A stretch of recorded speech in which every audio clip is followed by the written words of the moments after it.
Well, hello, good afternoon, everybody. Welcome back. Jiu-Jitsu 2000 here today. I'm back, and today I have an interesting video for you. This video today is going to be a lot of fun. It's going to answer a lot of questions. As you can see here on the table, I have several alcohol stoves and or burners.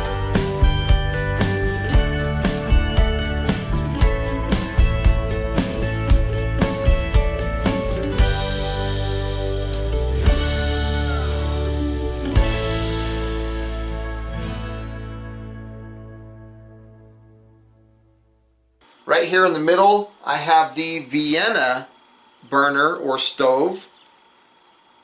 Right next to it, I have the Fancy Feast. I have the Bud Light alcohol burner.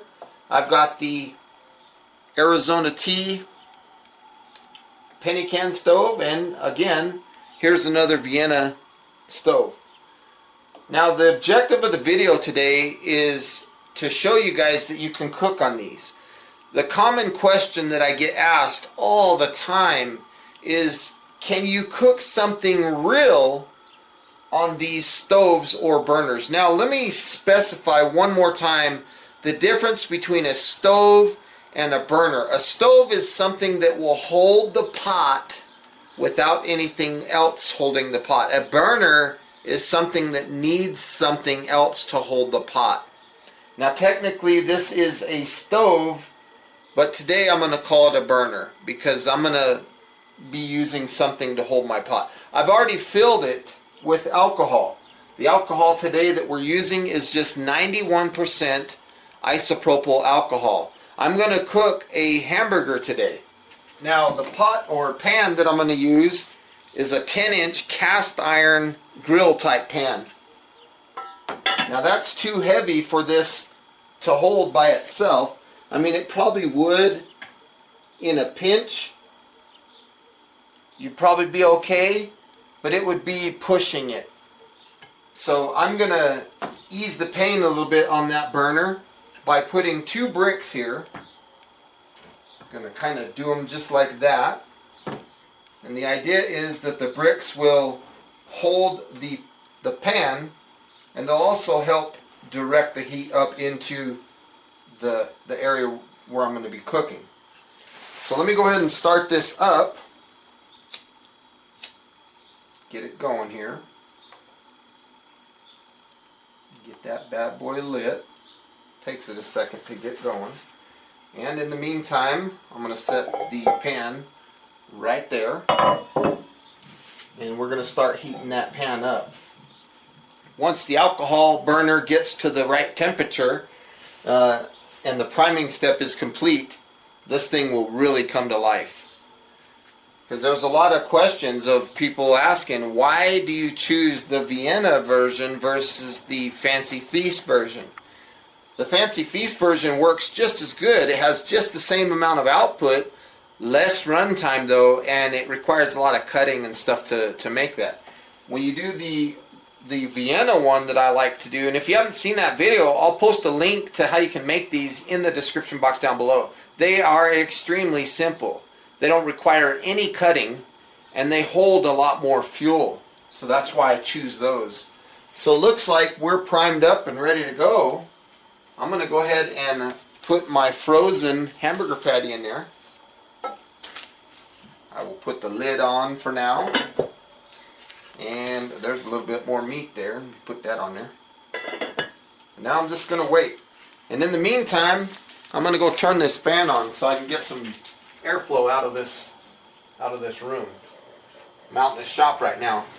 I'm not trying to make this a boring video or anything like that, but I am going to let this run in real time. In the meantime, while that is cooking, I'm going to get my buns ready.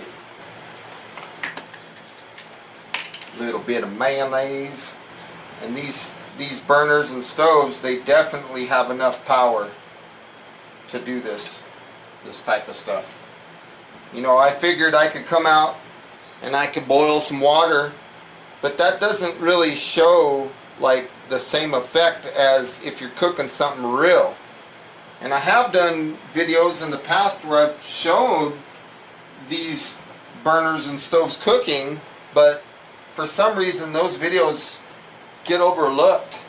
There was one where I made sausage and eggs. We're going to get a little bit of sweet relish.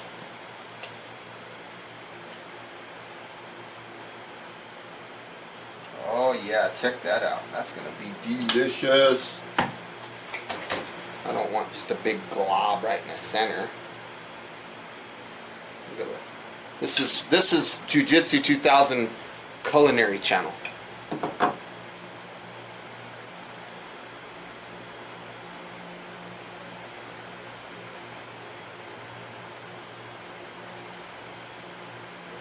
There we go. And that is set. That's what I want on my bun. So I'm going to run all this stuff back to the house real quick and put it back in the fridge, and I'll let you take care of this until I get back. I'm back.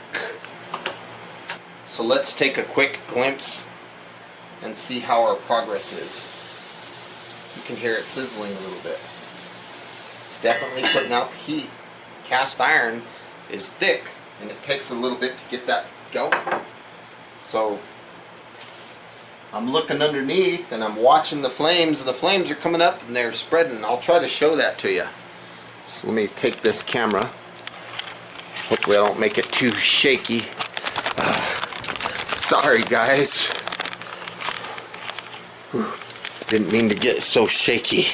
So there's a look at how the burner puts the flame on the pot. You can see that it's a very nice even heat. The cool thing about the bricks here is it puts us about 3/4 of an inch above the tomato paste can.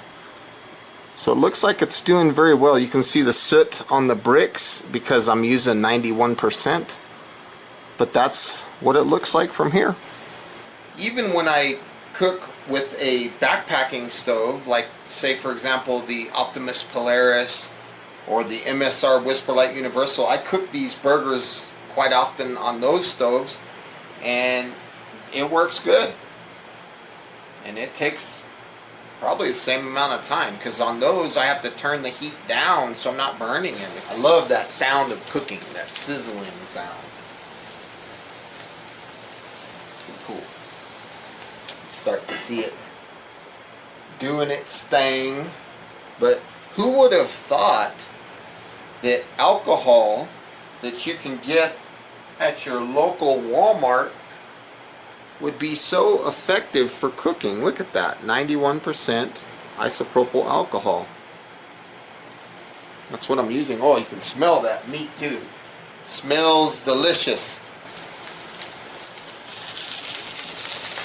See what's going on there? It's cooking.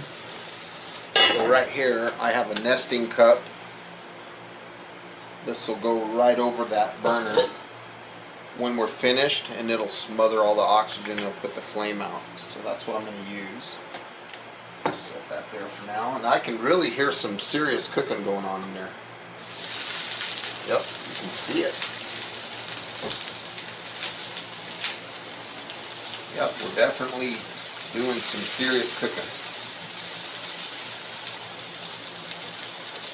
Plenty of power. So for those of you who thought that these weren't powerful enough, explain that to me. Look at all the blood coming out of the meat. We're definitely drawing the blood out. Cooking away. I don't flip my burgers until I see clear liquid coming through. If there's any blood, I don't flip it. Unless my temperature's like too hot or something, then I will, but I usually wait till I don't see blood no more.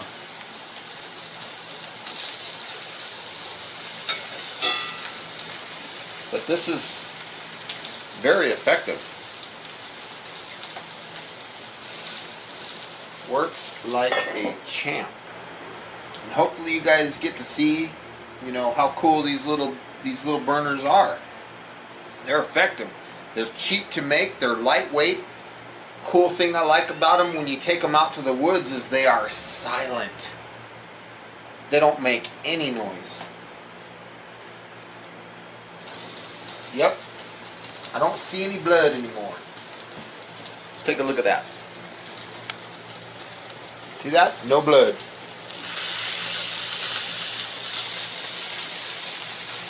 Time to flip it.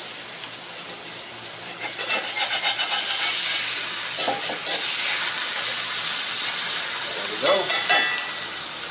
Now let me get my cheese. Havarti. My cheese of choice today is Havarti. Ooh, look at that. This is going to be delicious. Man, who would have thought you could do all this fantastic stuff over alcohol? It's crazy. Who would have thought? So I'm going to let my cheese melt a little bit. The burger is already pretty much done. You ready to see what's going on in there? Look at that cheese. That is like beautiful. That's ready to go. So set that there. Get this bad boy out. Set that right there. I'm going to put a little bit of water in here to help clean. I always pour it slowly because you never want to crack a cast iron.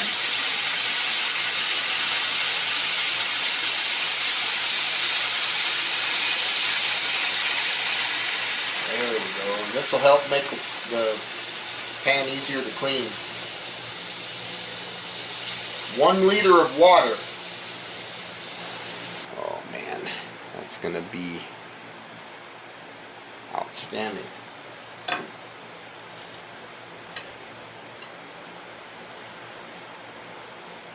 My bread ripped. I'm gonna have to redo the video. Or do I just like burgers?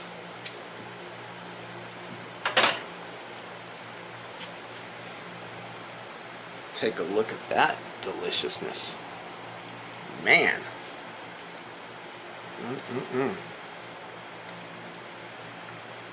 That's what I'm talking about. That's where it's at right there.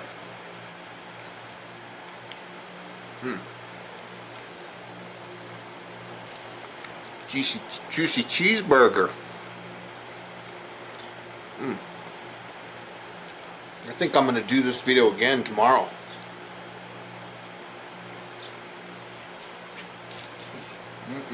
That's delicious. Oh man, that's good.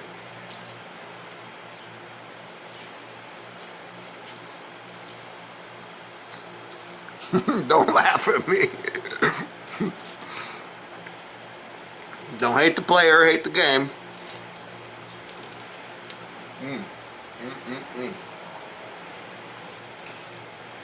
That is just absolutely delicious. That burger hit the spot. I'm gonna have to do more cooking videos so I can eat. Well folks, I want to say thank you for joining me today on this video showing you the alcohol burner and how effective they are. I hope you got some good useful information out of this video. Please feel free to leave your comments down below. Check that description box if you wish to, and I'll show you how I can make these. And as always, thanks for stopping by. I hope you have a beautiful day, and we'll see you guys next time. Bye for now. We'll see ya.